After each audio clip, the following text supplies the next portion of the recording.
Sofuku no hiho mambio no leiyaku Kyo da ke wa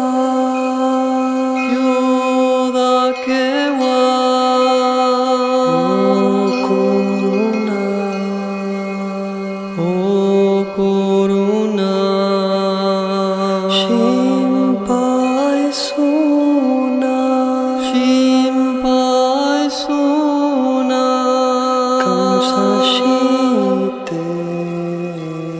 Kamsashite Go hageme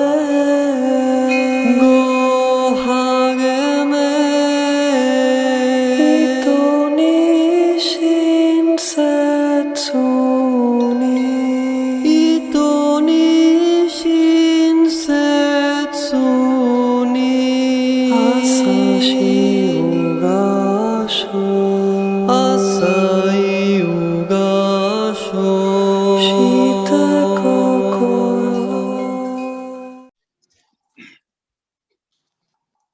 ¿Cómo es el celular? No veo bien, no sé dónde están mis lentes. A ver si están por aquí.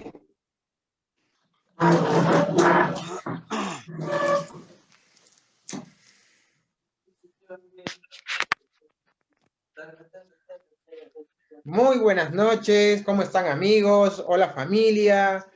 Hoy segundo programa, lunes 30 de noviembre del 2020. Segundo programa de Somos Reiki.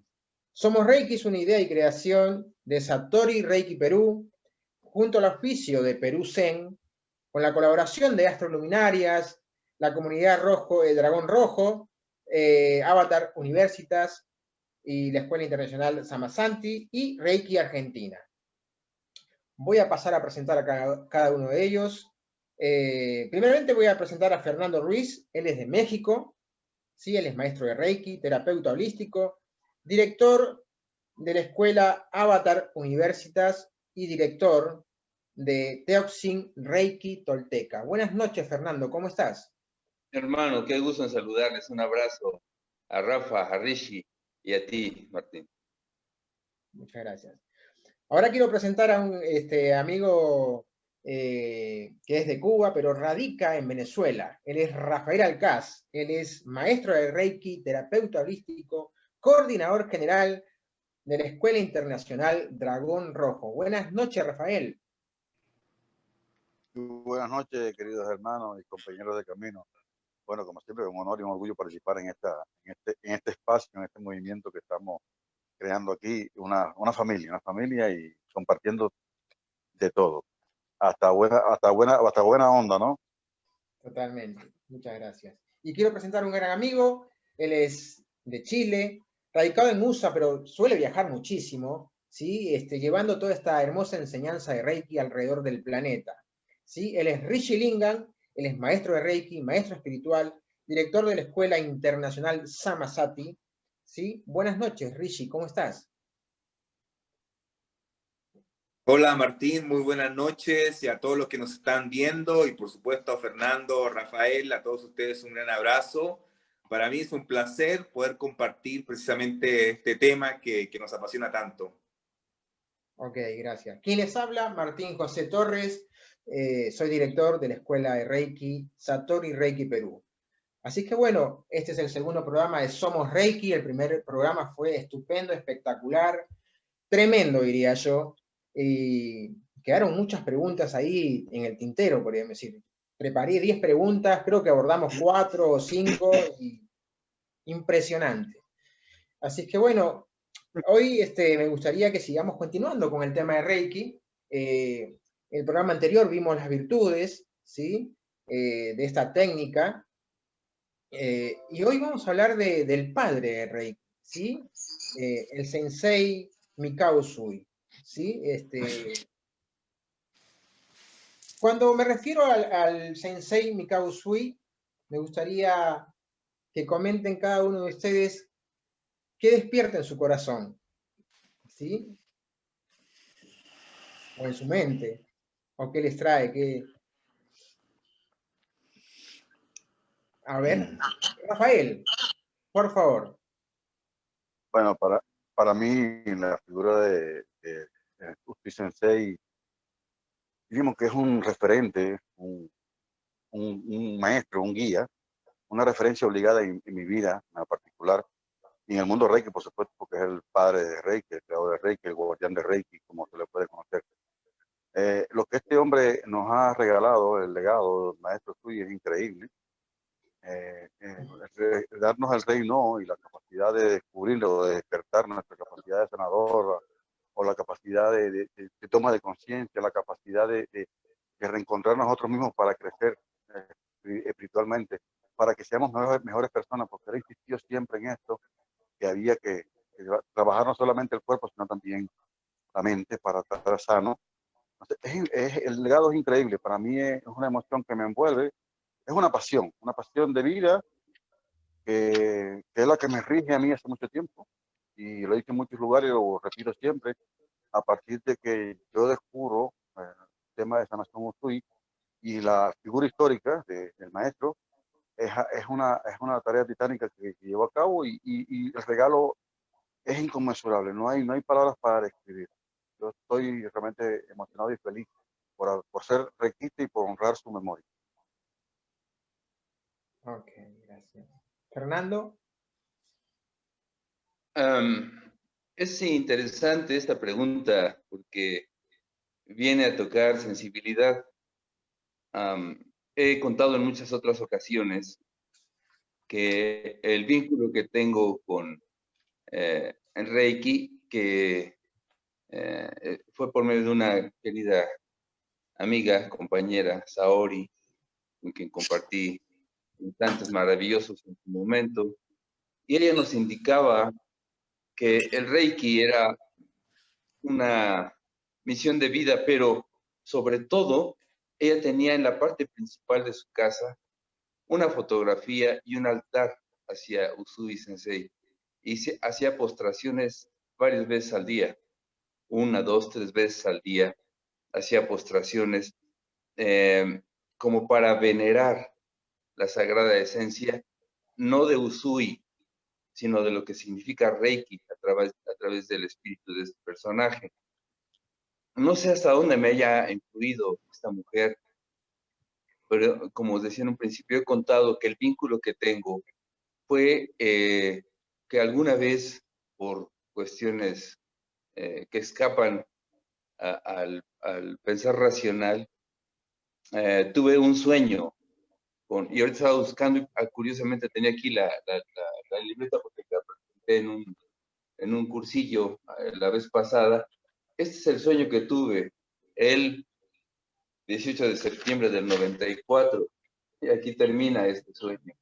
Entonces me relacioné con este maestro a partir de un sueño. Entonces es una vinculación que me causa interés y cierta, no sé, como una simbiosis, porque mi bisabuela fue japonesa.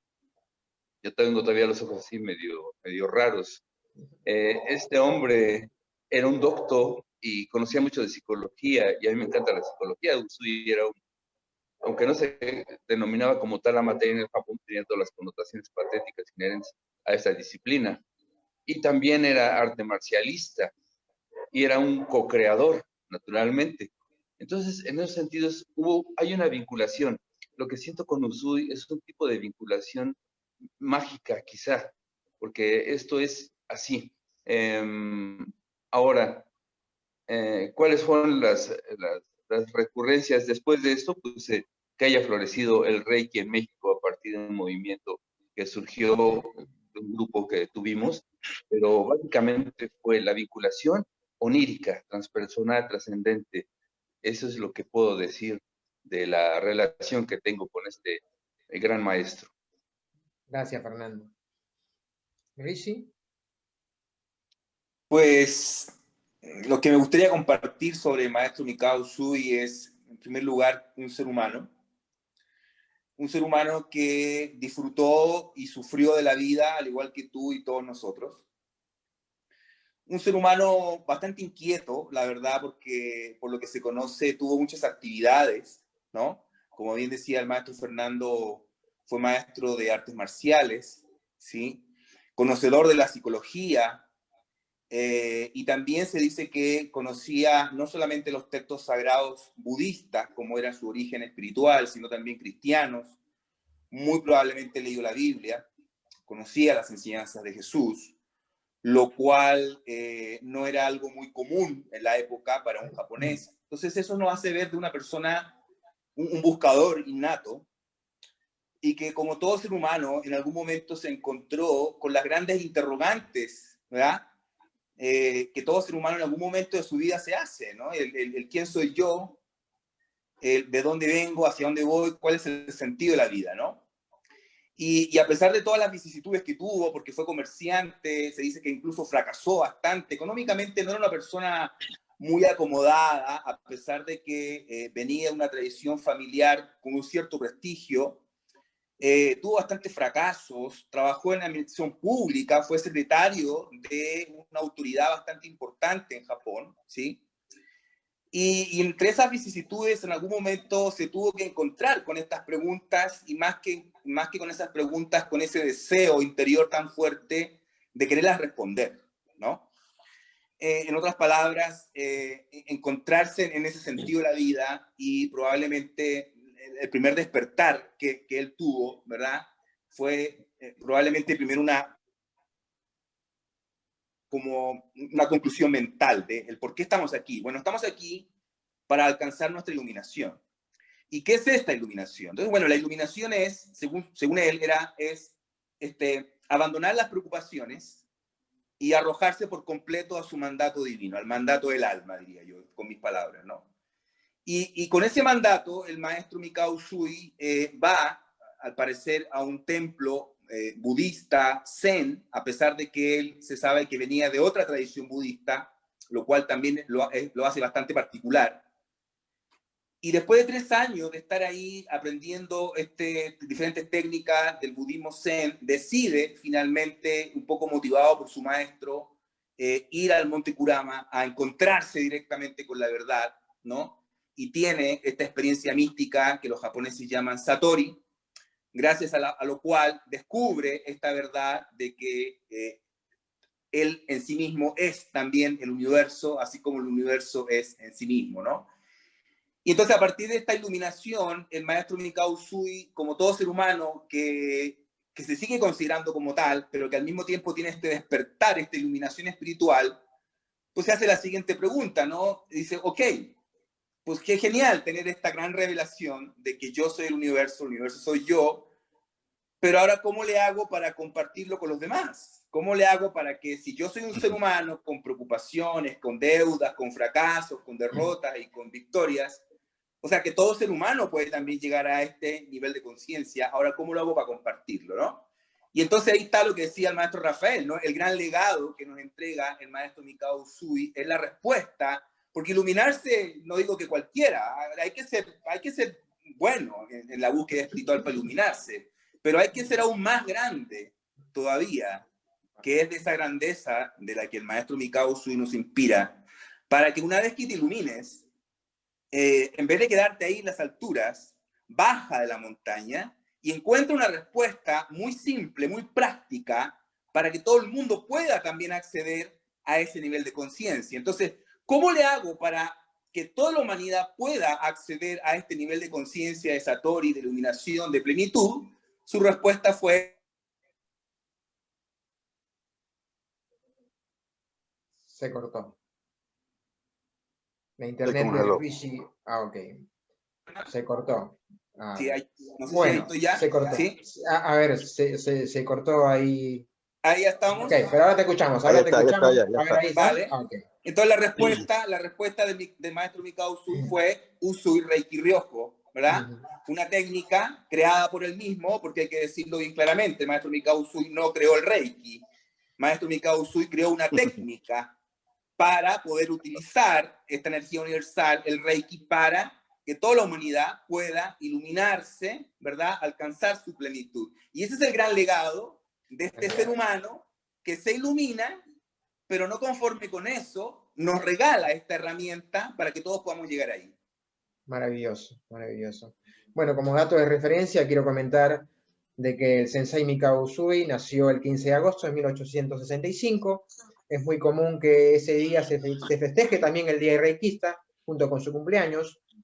Otro dato de referencia es que, bueno, como comentaba Rishi, él pertenecía, se dice, a través del budismo Zen, también practicó y conoció el budismo esotérico tibetano Mikkyo, budismo Tendai y budismo Shingon también. ¿Sí? La mayoría de nosotros aprendimos Reiki a lo mejor antes del año 2000, y bueno, la historia que teníamos o que nos contaban que venía a través de la señora Haruo Takata era que él había obtenido un rectorado en la Universidad Católica de Kioto, y después, bueno, que tuvo un doctorado, que después, bueno, se fue cambiando y se fue entendiendo por qué se tenía que, digamos, decir esa historia en su debido momento, y me pareció perfecto que Takata lo había comentado de esa manera para que el Reiki fuera aceptado para nosotros los occidentales. La pregunta que me hago es, ¿qué creen que detone ese viaje interior? ¿No? Porque la historia que tenemos es que él buscaba un tipo de sanación y que los símbolos lo encontró en algún manuscrito, que decidió aprender el idioma chino para buscar los sutras, y que de ahí no encontró nada, y después aprende los sutras en el idioma sánscrito, encuentra algo, y a través de la sugerencia de su maestro, le sugiere que ayune y medite 21 días ahí en el monte Kurama. ¿Ustedes creen que él sabía lo que buscaba o se encontró con con este Satori? ¿Él buscaba el Satori? ¿Qué creen ustedes? Fernando, por favor. Está poniéndose muy interesante esto. Lo que decía el Máster Paulo encierra ahí un secreto bien importante, porque en el budismo, en la escuela que hacía referencia originalmente por linaje Usui, lo sabemos, era la corriente Tendai. La corriente Tendai del budismo pertenece a la gran rama del Mahayana, porque hay Hinayana y Mahayana. La otra, esta a la que pertenecía, era la gran vía, la vía del despertar. Pero siendo Tendai, hay una particularidad extraordinaria ahí que no deja de estremecernos a todos, porque el Atendai busca, a despecho de otras líneas, el alma bodhisattva. Es a lo que apuntaba el Máster Paulo hace un ratito. El Atendai busca dos consideraciones: integrar conocimientos del budismo, o sea, que el budismo no esté disperso en varias ramificaciones, sino buscaba en cierto momento la integridad, el budismo integral. Estamos hablando desde mediados del siglo XIX, que empezó a florecer con mayor presencia particular. Por tanto, en la línea de Tendai es el Bodhisattva, y sabemos que el Bodhisattva deja de lado, esto lo subrayo porque se mencionó hace un momentito, deja de lado el trabajo interior, el progreso último, la gran iluminación absoluta en beneficio de la humanidad. Un gran bodhisattva fue Jesucristo. Jesucristo dejó de lado su ánimo de despertar celestial, porque sabemos que abonó en Egipto, y que Egipto también es una cuna muy importante de conocimiento integral del espíritu en beneficio de un último despertar. Entonces, esto es bien interesante, de que al estar haciendo su trabajo de budismo Tendai, o ya más comprometido con el Satori, el Zazen, de acuerdo a la línea budista clásica, él tuvo un par de referencias importantes. Una de ellas estudió con un hombre que se apellidaba, igual que la persona que conocí en su momento, Tanaka. Tanaka hacía una disciplina importantísima que está muy descuidada, de la que se sabe poco, porque hay diversas versiones, que era el Taira-do. Tanaka fue maestro de Usui en su momento, y entonces le enseñó Taira-do, que era imposición de manos. Tenía una referencia muy cercana a Reiki. Entonces, es natural que él, teniendo esa vocación de bodhisattva por un lado, de haber estudiado esto del Taira-do de una manera extraordinaria, y después es un agregado interesante que no deja de despertarnos curiosidad. Los japoneses, lo digo porque he convivido con muchos de ellos por una temporada importante, son muy dados a tomar un conocimiento y hacerlo florecer, como se ve en la línea del automovilismo, ¿no? En la línea del automovilismo toman lo mejor que se ha hecho en Estados Unidos y Alemania y hacen una contrapropuesta, pero brutal. No hay que olvidar que practicaba Aikijutsu. ¿Y lo estudió con quién? Nada menos que el compañero este Ueshiba. Ueshiba fue el fundador del Aikido. O sea, toman el Aikijutsu, Ueshiba, Morei, creo que es Morei, toma el Aikijutsu y lo convierte en Aikido. O sea, lo perfeccionó a partir de la meditación. ¿Y qué pudo haber hecho Usui? Tomar el Taira-do y a partir del trabajo espiritual del ser bodhisattva, abonar y fundar algo que llamó el Reiki Usui. Pero también importantísimo, importantísimo. Hacía referencia, es que Paulo dijo ahorita una serie de cosas bien interesantes, el Máster Paulo.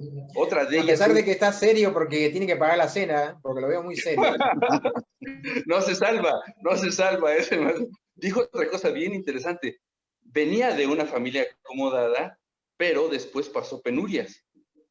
En esto de la familia acomodada, es importante resaltar que venía con un linaje especial de samurái enorme. De hecho, él tenía otro apellido, eso se sabe. Conquistaron a la ciudad de Usui y así él tomó un legado que le llaman en Japón el grado patriarcal. Y es cierto, nace el 15 de agosto y era signo, ¿cómo le llamaban? El signo chino es buey, pero le decían de otra manera, búfalo verde de madera. Era búfalo verde de madera, pero al mismo tiempo era Leo, líder por naturaleza. Entonces, con esos datos ahí se van bordando un montón de cosas bien interesantísimas, hermano. Tremendo. Gracias, gracias Fernando. Rafael. Bueno, Usui es un gran líder y un gran Leo, su legado está permanente. Fíjense la repercusión de este hombre, 100 años después, casi 100 años después, tiene a cuatro personas reunidas hablando de él, de diferentes rincones del planeta. Y esto es una pequeña porción, hermano, una muestra un botón, ¿no? Usui fue un hombre muy polifacético. A mí me encantó estudiar un poco la biografía de su vida, recopilando datos por aquí, datos por allá. La variedad de cosas que hizo Usui es increíble. Viene de un linaje samurái, el clan Chiba, que después cambia el apellido por la ciudad, por la conquista de la ciudad de Usui. Y él, a nivel de estudios, él fue, muy poca gente conoce esto, fue licenciado en literatura.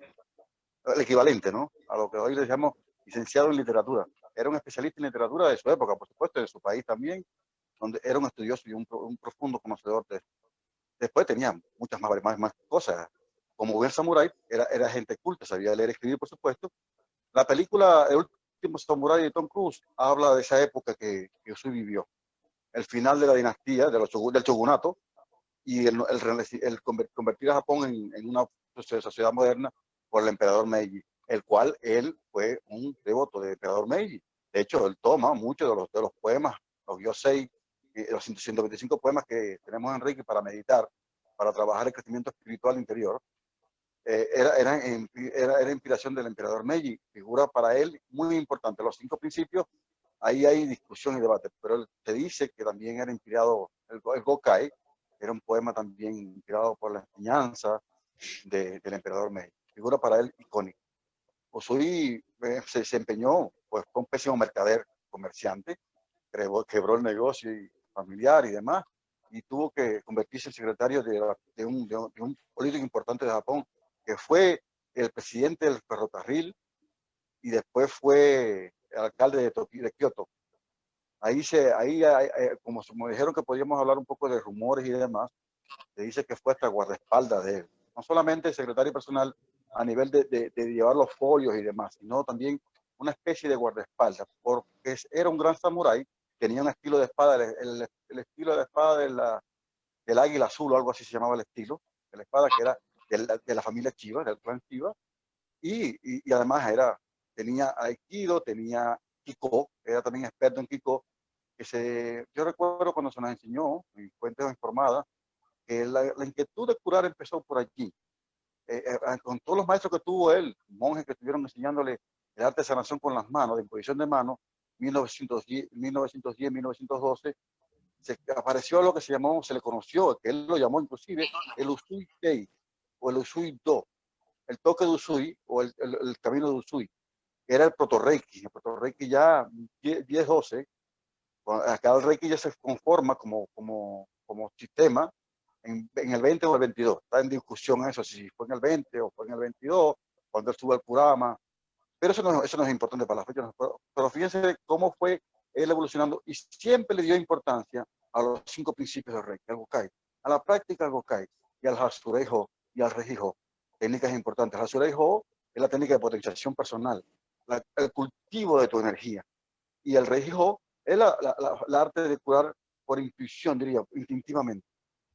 Él hizo hincapié en esto, después la historia nos lleva a Hayashi, que tiene un sistema terapéutico y demás, pero Usui fue un pobre muy inquieto, buscador, viajero. Hay historias de Takata, la gran maestra, y yo la honro, porque se criticó mucho Takata, pero para mí es muy importante porque gracias a ella tenemos Reiki en Occidente. Ella dijo que había ido hasta Chicago y que había sido monje cristiano. Diríamos que si verdad o mentira no importa, porque al final lo que importa realmente es que el Reiki está acá y que podemos disfrutar de este importante legado. Totalmente. Okay. Bueno, Rishi, por favor, recordando la pregunta, al final, si usted o crees que Mikao Usui sabía lo que buscaba. Es interesante esa pregunta, creo que es una pregunta capciosa, ¿no? Porque sí y no, porque él sabía que buscaba la iluminación, pero ¿cómo puedes saber qué es la iluminación antes de obtenerla? ¿No? Porque es una experiencia única en sí misma, ¿no? Entonces, lo que sí hay que tener claro es eso, y hay que hablar un poquito, referirnos a Takata, porque realmente le debemos mucho, como dice el maestro Rafael. Si no fuera por Takata, probablemente el Reiki o no hubiera entrado a Occidente, hubiera tardado muchísimo más en entrar, ¿no?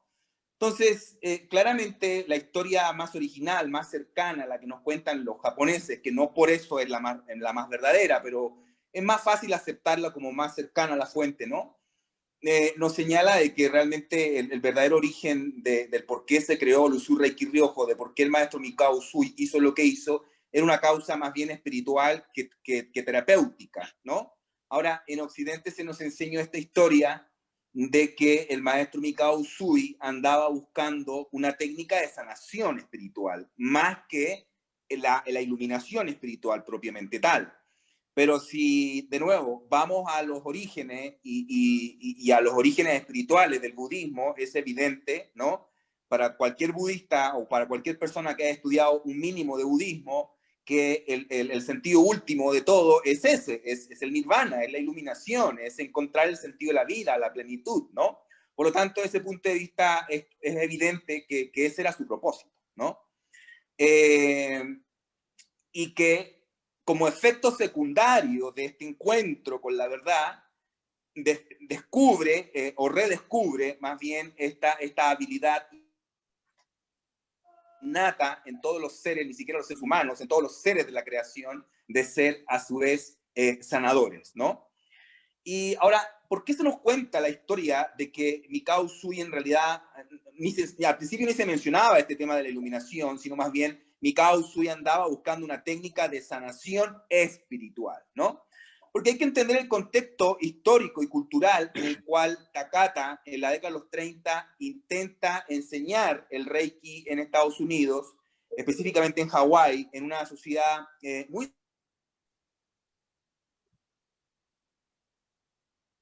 Se volvió a cortar. pero dura segundos. Ahorita se... Es muy diferente a la cultura occidental, al mismo tiempo con mucho interés en integrarse a la cultura occidental en Estados Unidos. Eso hay que tenerlo muy claro. O sea, si por mucha diferencia que haya, los japoneses que vivían en Hawái querían con mucho énfasis integrarse a la sociedad occidental. Hacían un esfuerzo. Ok. Bueno. Bueno, continuando un poquito, hasta que le vuelva la señal, ¿sí? La pregunta que, una referencia que creo que también dio Rafael, comentar de que el señor Mikao Usui practicaba o conocía muchas técnicas de sanación con las manos, entre ellas el Qigong o el Qigong, ¿no? El movimiento de energía, ¿no? Y bueno, había, en esa época se dice que inclusive había mucha gente que practicaba técnicas de sanación con las manos, ¿sí? En la época justo, que coincidía con la época del Sensei Mikao Usui. Paralelas a la época de Mikao Usui. Entonces, la pregunta que me hago, ¿sí? Y se las traslado, es teniendo en cuenta esos 21 días de ayuno y de meditación y en ese proceso que el señor Mikao Usui obtiene el Satori, la iluminación, el despertar de la conciencia. La pregunta que me hago es, nosotros, a través del linaje que tenemos, exactamente, ¿qué compartimos? ¿Qué compartimos cuando enseñamos y qué compartimos cuando hacemos una terapia? ¿Compartimos un método de sanación o compartimos un método de iluminación o compartimos ambas cosas? ¿Qué creen ustedes? Energéticamente hablando, no conceptualmente. Bueno, déjame arrancar. Fernando. Rafael, perdón, Rafael. Fernando, dale, Fernando. Ok, gracias. Gracias. Es muy interesante esto que se viene compartiendo ahorita para hablar esto de qué es lo que se da cuando se da Reiki. Esto que se hablaba de la querida Takata y la integración que estaba pendiente, que dejó pendiente ese tema ahorita el querido Master Rishi, es que no hay que olvidar que cuando llega Takata a querer expandir, había sucedido en Hawái lo de Pearl Harbor. Estábamos en plena crisis, en plena crisis de la Segunda Guerra Mundial. Entonces, en esos tiempos se sabe que todo lo que era japonés era bastante vituperado. Y lo que hizo Takata fue genial. Es una adaptación, un sincretismo hacia lo occidental para que fuera bien aceptado, porque si hubiera tenido otra connotación, no sé si hubiera entrado. Bien, ¿qué es lo que se da con Reiki? Esa es una pregunta de triple filo, porque cada persona, en cada terapia, se puede otorgar, se puede ofrecer lo que ni siquiera la persona que está dando Reiki, el Master Reiki o la Maestra Reiki, tiene idea. Porque hay ocasiones en que se va a una circunstancia y esa misma energía, esa misma voluntad, busca en dónde es más útil, independientemente de lo que quiera una u otra persona. Me tocó el caso de una maestra, Magda, Master Reiki, gringo colombiana, que nos vino a enseñar a México, que ella estaba dando Reiki a una persona porque quería tranquilidad interior. Pero Reiki sabe sus caminos y no le importó que la persona quisiera estar un poco más equilibrada porque tenía problemas matrimoniales. ¿Y qué fue lo que sucedió? Algo inusitado. La persona salió de una sinusitis crónica de toda la vida y se curó para siempre. Entonces, en este sentido, de manera como lo que preconiza el budismo Tendai, de la circunstancia integrativa del budismo, quizás sea un eco a que el Reiki, como tal, y proviniendo de una línea semejante, busque la integración total de la persona que está recibiendo y dejemos como una propuesta a que Reiki se manifieste en su grandiosidad, proponiendo que la persona que da y la persona que reciba, a pesar y aparte, independiente del tema que estén tratando para su beneficio, abrir la expansión absoluta para que otra parte de Reiki cumpla su cometido más allá del deseo. Interesante. Gracias, gracias. Rafael, por favor. Bueno, voy a enlazar las dos preguntas que no respondí al final. Lo que Usui descubrió, Rey, ¿cómo descubrió? Estaba buscándolo. Bueno, sabemos que hay un nombre para llamar al descubrimiento de Usui, la senderipia. Un descubrimiento que se hace de forma, digamos, que coincidencial, que llega a algo buscando otra cosa. Usui estaba buscándose a sí mismo, en realidad. Ahora bien,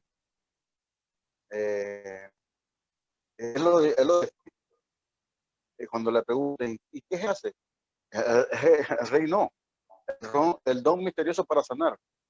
Yo mismo que soy el descubridor, lo dice en su entrevista, yo mismo que soy el descubridor, no sé aún qué es. Y tú preguntas ahora, ¿qué se hace con Reiki? Imagínate. Y a mí me gusta una alegoría y una terapia de Reiki, una alegoría. El paciente es como una superficie que está llena de huecos. Y el Reiki es como una manguera llena que bota agua, y el agua va a ir a rodar por esa superficie y va a ir rellenando los huecos a su medida. Nosotros como terapeutas sabemos perfectamente que no definimos la cantidad y la calidad de la energía Reiki. Fernando menciona de que alguien queriendo curar una cosa curó otra, o necesitaba realmente eso. Eso ayudó a originar, no lo que tú. Se cortó también.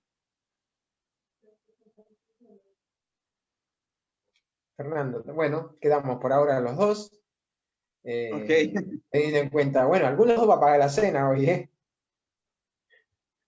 Sí, me decía. Bueno, ahí está nuevamente. Mientras que empiece, vuelve Rafael comentar como dato que en el año 1923 hay un gran terremoto, se dice en Japón, y que el sensei Mikao Usui, junto con sus alumnos, recorren gran parte de Japón ofreciendo a los heridos sanación, Reiki, armonización.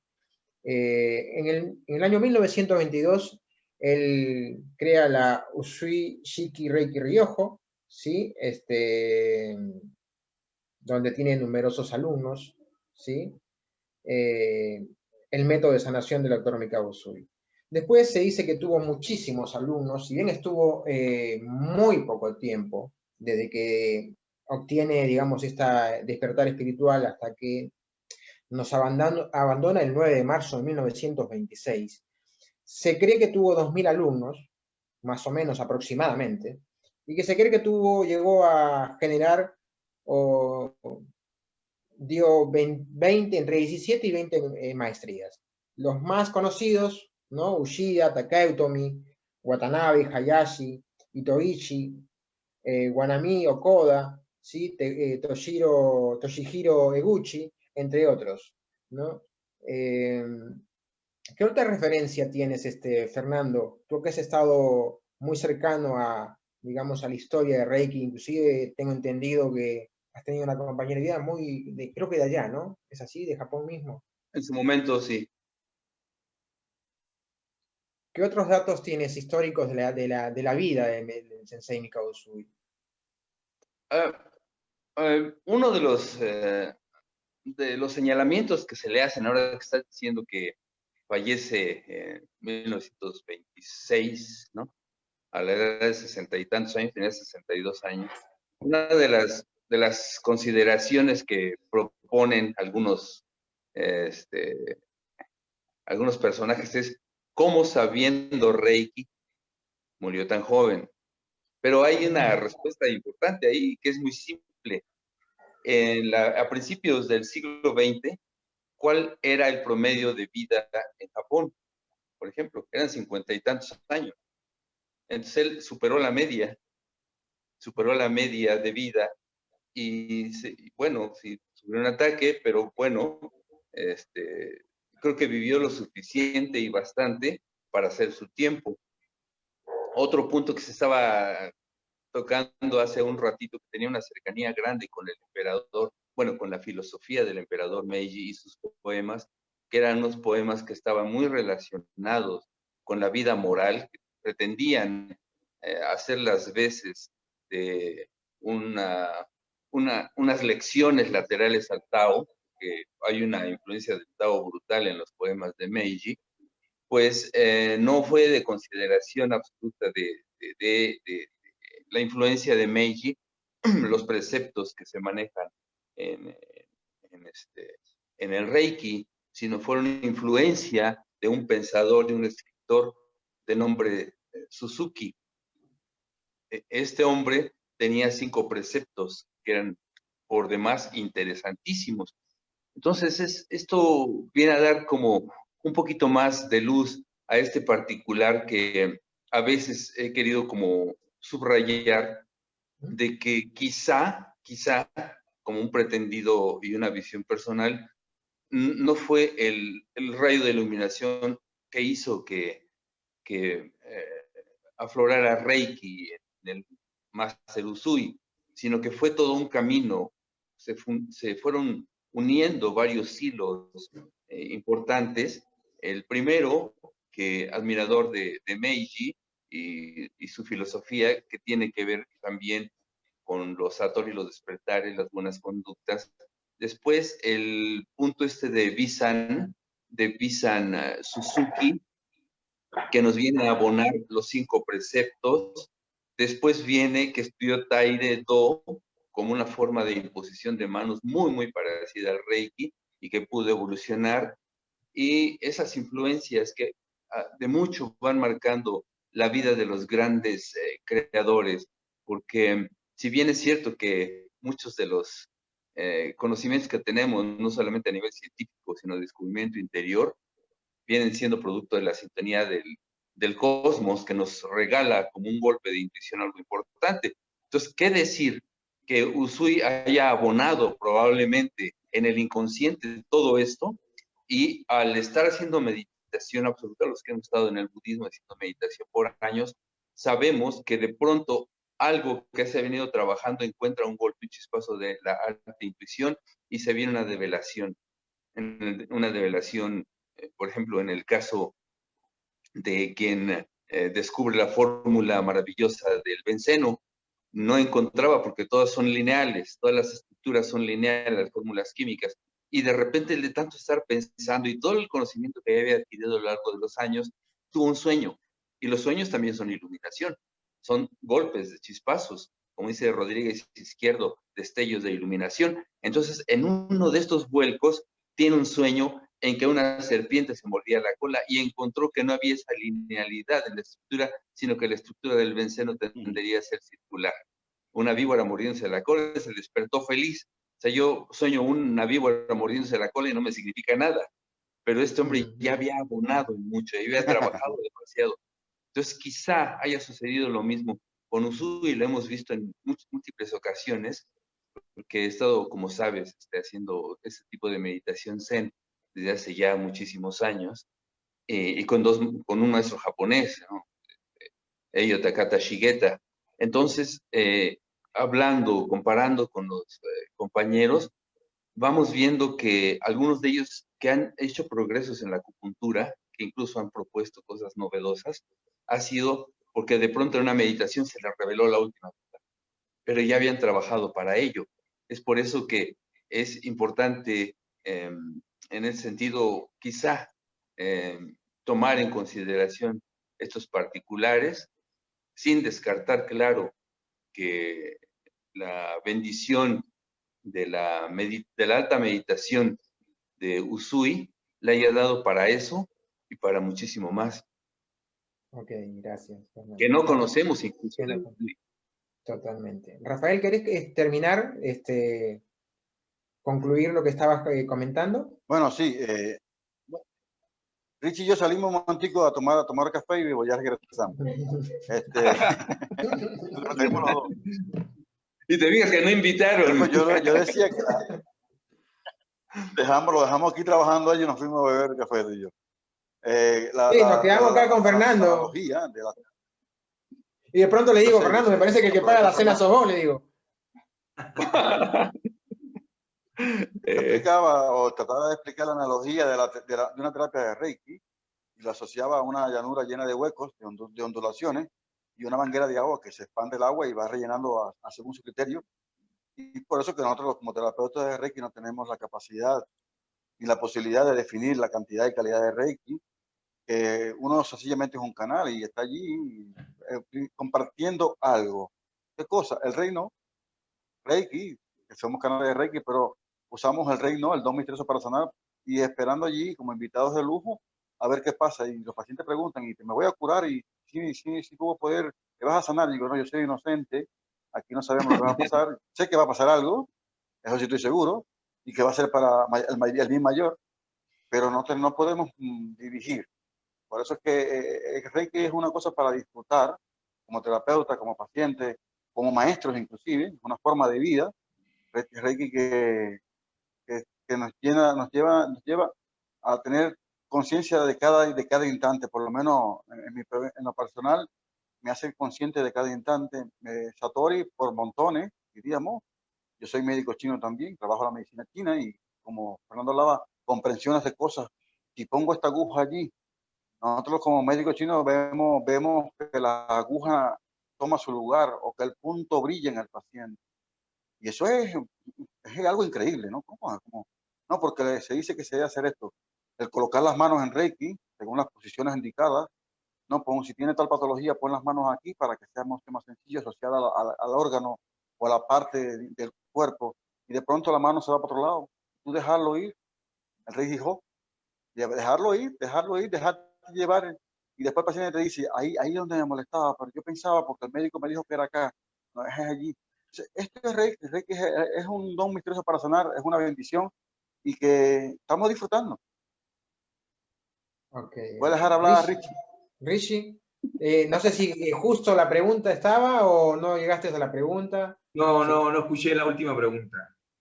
Bueno, estamos ahorita ya hablando los últimos detalles de lo que más o menos ustedes saben de la historia en realidad de Mikao Usui.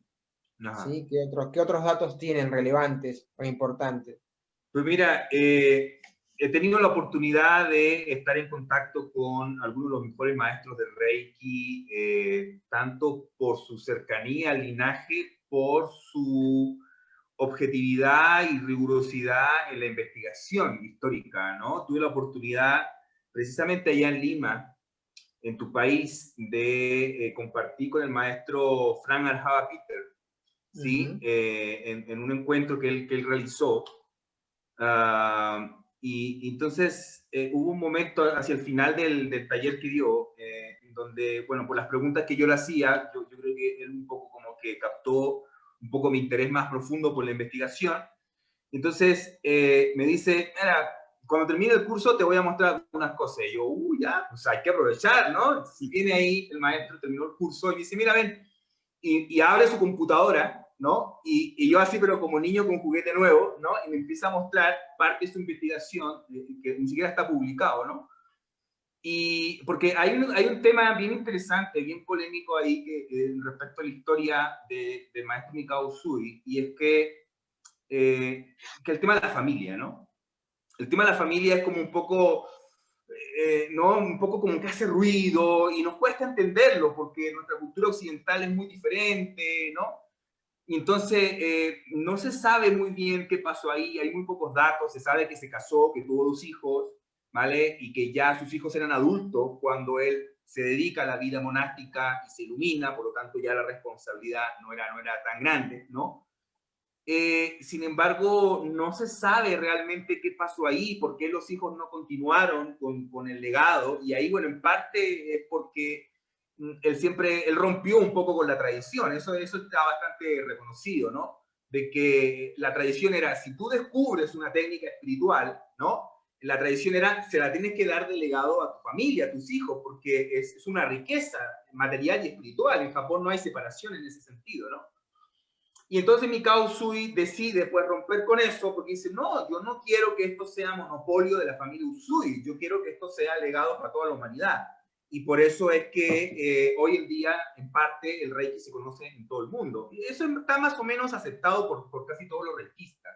Ahora, Frank Arjava continúa esa investigación y logra dar con una familiar muy cercano al linaje de Usui, pero ese encuentro fue desafortunado porque casi que no se pudieron hablar, porque lo que le alcanzó a comunicar esta persona era que se le tenía prohibido hablar de Usui porque una familiar de él, en su lecho de muerte, le pidió a algún familiar que por favor no hablaran nunca más de Mikao Usui porque había deshonrado a la familia, ¿no?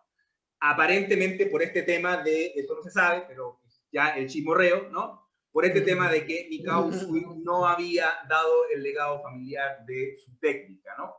Y entonces, a raíz de esa promesa en el lecho de muerte de esta familiar cercana a Usui, aparentemente el resto de los familiares tuvieron que poco menos que olvidarse de que Mikao Usui existía. Entonces, de ahí se infiere una historia un poco conflictiva con el tema de la familia, ¿no? Y da la sensación entonces de que Mikao Usui prefirió esta parte que decía el maestro Fernando más bodhisattva, ¿no? Y que le importó muy poco el tema de la familia, ¿no?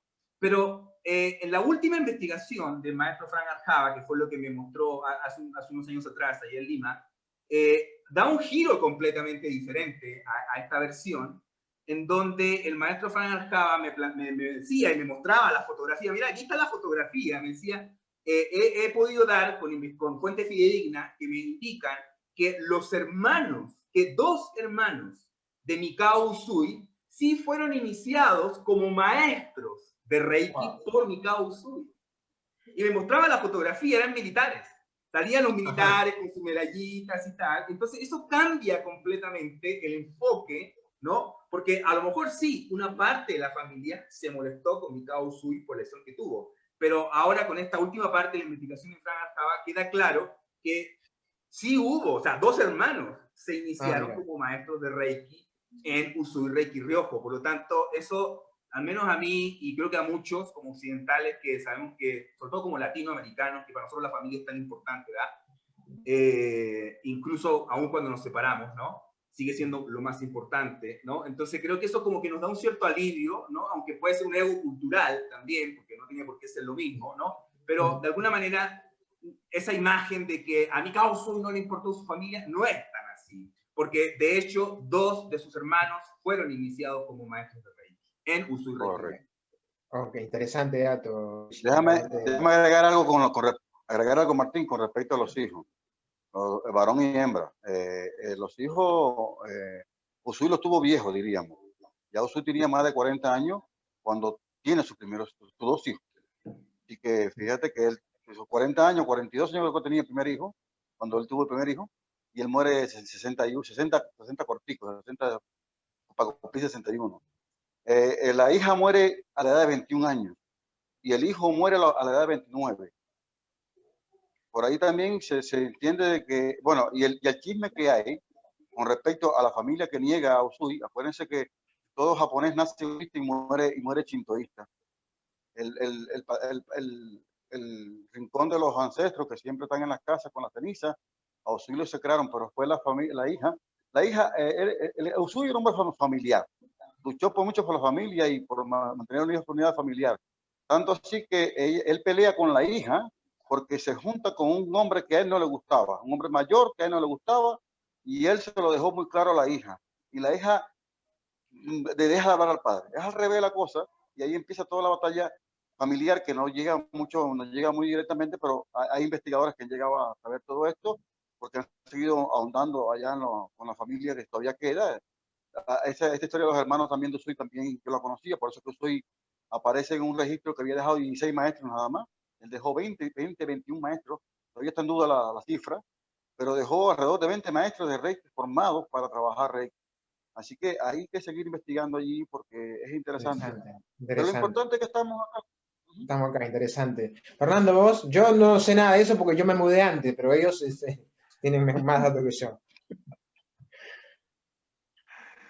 Es interesante esto que estamos platicando, aunque considero que una de las cosas de al llegar el Reiki ya a Occidente debería empezar a ser contemplado desde una visión absolutamente occidental por una razón muy simple.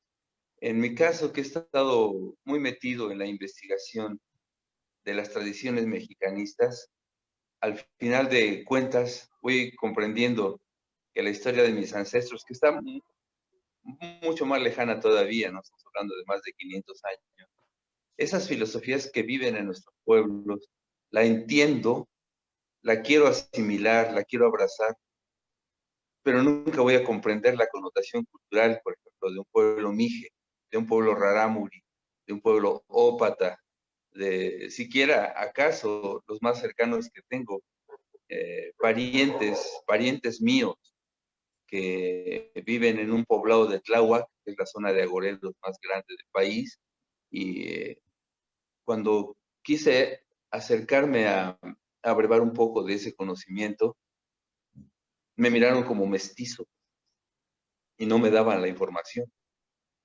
Y cuando alguna vez me acerqué a la información, pues no pude vibrar nunca como ellos.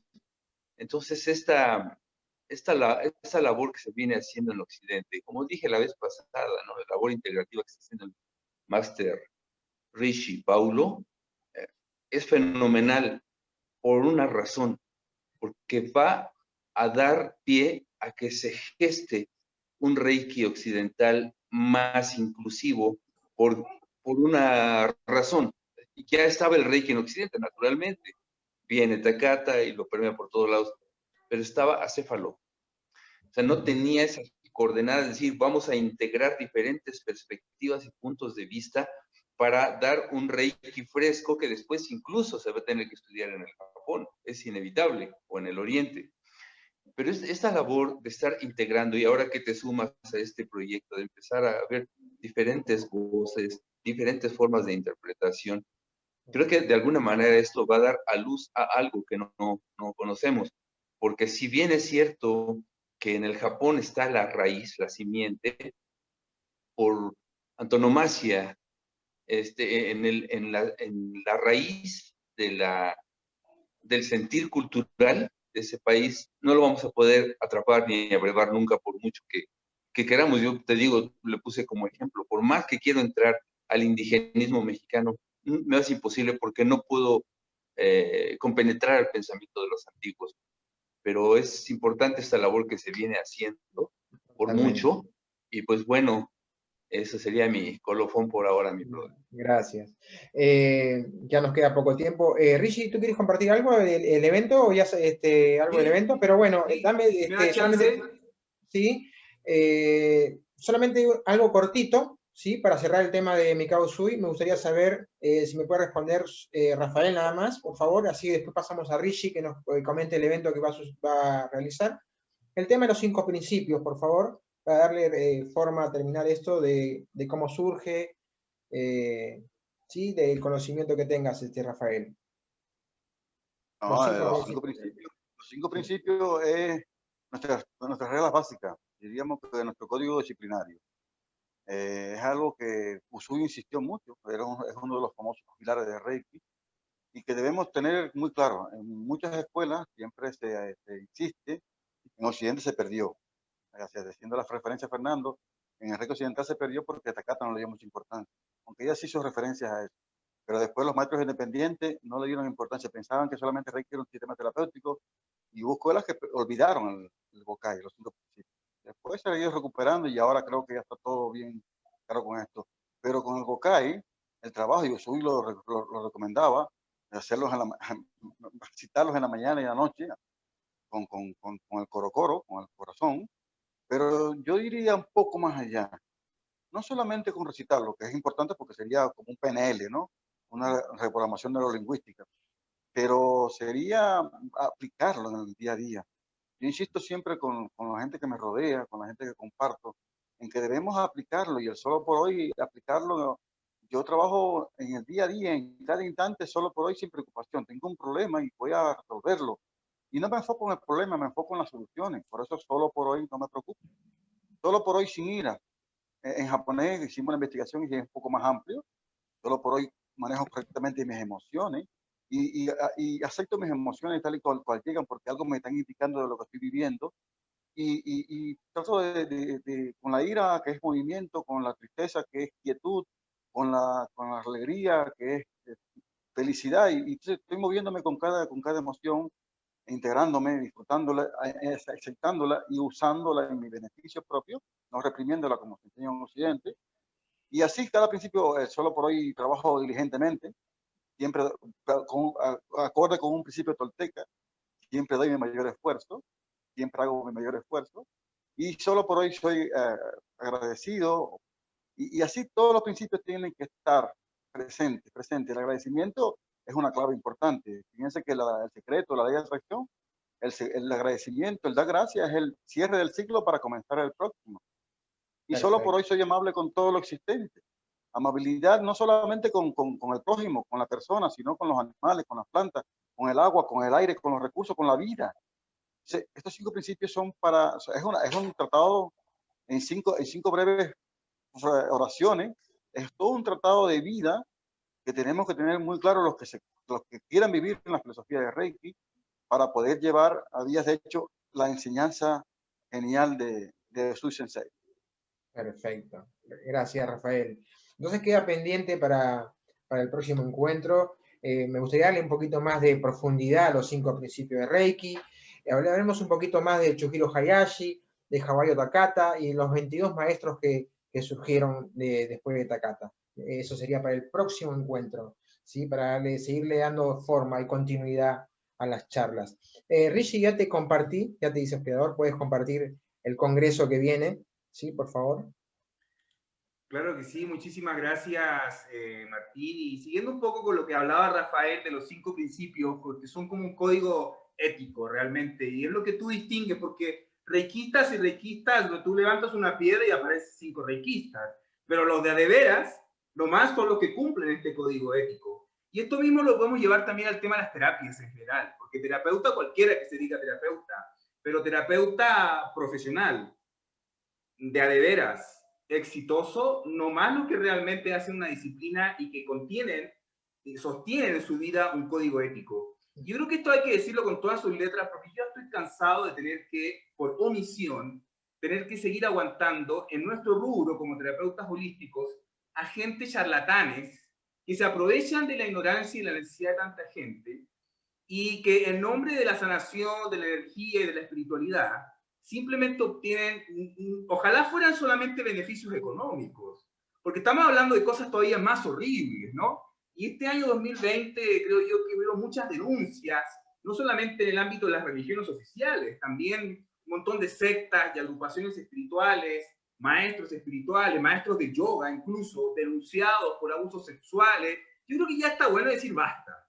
Está bueno ya decir basta, y si no lo decimos nosotros, que somos los profesionales, no podemos esperar a que venga la ley a decírnoslo. O sea, somos nosotros los que tenemos que decir con toda su luz y con toda su fuerza, basta, no los aguantamos más, no tenemos por qué, por omisión, tener que avalarlos. Entonces, ¿por qué voy con esto? Porque necesitamos hoy en día decirle a la gente que necesita precisamente de estas terapias holísticas, pero de buena forma, es decir, profesionales con formación, con ética y que abrazan de frente a la ciencia. Porque este año 2020 hubo un discurso anticientífico y antitecnológico que a mi parecer ya se pasó de la raya. Y entonces nos hacen creer que todo lo alternativo, y ahí meten a las terapias holísticas, están en contra de la ciencia y en contra de la tecnología y en contra de las torres 5G y en contra de las vacunas y en contra del... No. Ese discurso es precisamente lo que quiero denunciar con todas sus letras. No se trata de hacer una cacería de brujas, ni mucho menos. Simplemente, al menos de mi punto de vista, yo estoy cansado de tener que, por omisión, avalar a tanta gente que en un discurso de charlatanes anticientíficos terminan desprestigiando un trabajo ético, profesional, que abraza a la ciencia. Y en ese sentido, precisamente, este congreso viene aquí no a unir la ciencia con la espiritualidad, porque ya está unido hace más de 30, 40 años, al menos desde el punto de vista científico, con el desarrollo de las ciencias que podríamos decir de vanguardia, pero realmente ya no lo son, porque hay más de 30, 40 años de estudio que así lo avalan. Estamos hablando de la física cuántica, de las neurociencias, de la psicología transpersonal, que son disciplinas científicas y llevan más de 40, tal vez más. Bueno, la física cuántica lleva más de 100 años, ¿verdad? Haciendo investigación rigurosa, científica, y que finalmente concluyen, desde el punto de vista científico, lo mismo que desde el misticismo se viene diciendo hace miles y miles de años atrás. Lo cual es genial, porque eso nos demuestra entonces que no ha habido tal separación, pero hoy lo podemos decir con todas sus luces, ¿no? Entonces, de nuevo, este discurso anticientífico y antitecnológico no tiene nada que ver con los terapeutas que somos profesionales, que desarrollamos una ética profesional y que abrazamos la ciencia del siglo XX y del siglo XXI. Entonces, este congreso es para decirle a la gente que necesita de una sanación integral, oye, mira, quiero que sepas que la ciencia y la espiritualidad llevan muchísimo tiempo unidos, pero estaba faltando un elemento. No es solamente la ciencia y la espiritualidad, la ética. Porque si la ciencia se separa de la ética, entonces suceden cosas horribles, y ya las conocemos. Pero al mismo tiempo, si la espiritualidad se separa de la ética, también ocurren cosas muy horribles que ya no vamos a soportar más. Entonces tenemos aquí una triada, un triángulo, entre ética, ciencia y espiritualidad, y es precisamente eso lo que conforma este congreso online de terapias holísticas, en donde por primera vez estamos reuniendo estas tres temáticas con algunos de los mejores representantes. Estamos hablando de creadores de terapias holísticas, maestros espirituales, coach internacionales, estamos hablando de conferencistas exitosos internacionales, autores de libros, doctores, médicos, neurocientíficos, etc. Hay más de 30 expositores de diferentes herramientas y disciplinas reunidos en este mismo evento, que es online, o sea que no hay ninguna dificultad de tipo geográfica, que es gratuita, o sea que no me puedes decir que no tienes dinero para poder asistir, ¿vale? Y que lo único que necesitas hacer es inscribirte para poder participar de esto que realmente es una fiesta, ¿verdad? De las terapias holísticas en el habla hispana. Entonces, nomás dejarles esta invitación para que se inscriban, y es súper fácil, simplemente es www.terapiasholísticas.com. Mira qué fácil. Terapiasholísticas.com, le das clic ahí, y ahí nomás te inscribes, pones tu nombre, tu email, y con eso entonces ya estás inscrito, y el día viernes a primera hora se te da un enlace, y con ese enlace tú tienes un acceso durante 72 horas, ojo, porque me preguntan, oye, pero ¿y a qué hora va a ser la exposición del maestro Rafael? Pero ¿y a qué hora va a ser la exposición del maestro Fernando? Pues a la hora que tú quieras, porque como ya está grabado, entonces nomás es acceder a la página web durante esos 3 días, y tú vas a poder ver, ojalá las más de 30 exposiciones, pero probablemente no te va a alcanzar el tiempo, pero aprovecha al máximo, y no vas a tener que inscribirte gratuitamente, terapiasholísticas.com, y con eso tendrás acceso durante 3 días a este, ¿qué fiesta? Digo, carnaval de terapias holísticas que abrazan la ciencia y abrazan la ética, y al mismo tiempo abrazan la espiritualidad, formando una triada que sin duda esto no se vuelve a separar nunca más. Así que bueno, Martín, Fernando, Rafael, muchísimas gracias por darme este espacio, y reiterar la invitación, terapiasholísticas.com, y te esperamos el viernes. Perfecto. Bueno, nada más de mi parte, agradecerles a cada uno de ustedes por la participación de este programa, el segundo programa de Somos Reiki. Comentarles que ya a través del link, en este momento hay una charla, digamos, grabada, que comúnmente se hace todos los lunes a las 8 p.m. de un maestro espiritual de la India. Él se llama Chanda Goswami, y siempre nos comparte conocimiento trascendental, ¿sí? Y un gran amor compasivo. Todos los lunes, 8 p.m. De Perú. Así es que bueno, los invito a que terminando ya esta charla en vivo, puedan acceder a esa charla grabada. Nada más, buenas noches, buen comienzo de la semana para cada uno de ustedes, amigos, y nos vemos en el próximo programa. Ahí hablaremos un poquito más de los 5 principios de Reiki, porque me parece que es fundamental, y hablaremos un poco más de Chujiro Hayashi, ¿sí? Nuestro linaje occidental, Hawayo Takata, y los 22 maestros, y cómo es que, bueno, llega todo esto acá a Occidente. Nada más, de mi parte. ¿Algunas últimas palabras, por favor? Rapidito, algo que quieran compartir, o nos despedimos. Chao, chao. Chao, chao. Un abrazo, bye bye. Tienes que terminar la transmisión, Rishi. Ahí está. Usui redescubrió el don milenario que guarda en cada símbolo el milagro y nos dejó en herencia su linaje, su presencia y su entrega a la humanidad. La luz liberadora de energía del África al Oriente y Oceanía, de América hasta Europa, del futuro a la prehistoria, se ha mostrado en toda su verdad. Reiki es amor de Dios, el cosmos de armonía transformado en bendición. Reiki de mil maneras y mil formas de sanar, que en sus distintos nombres son la misma realidad.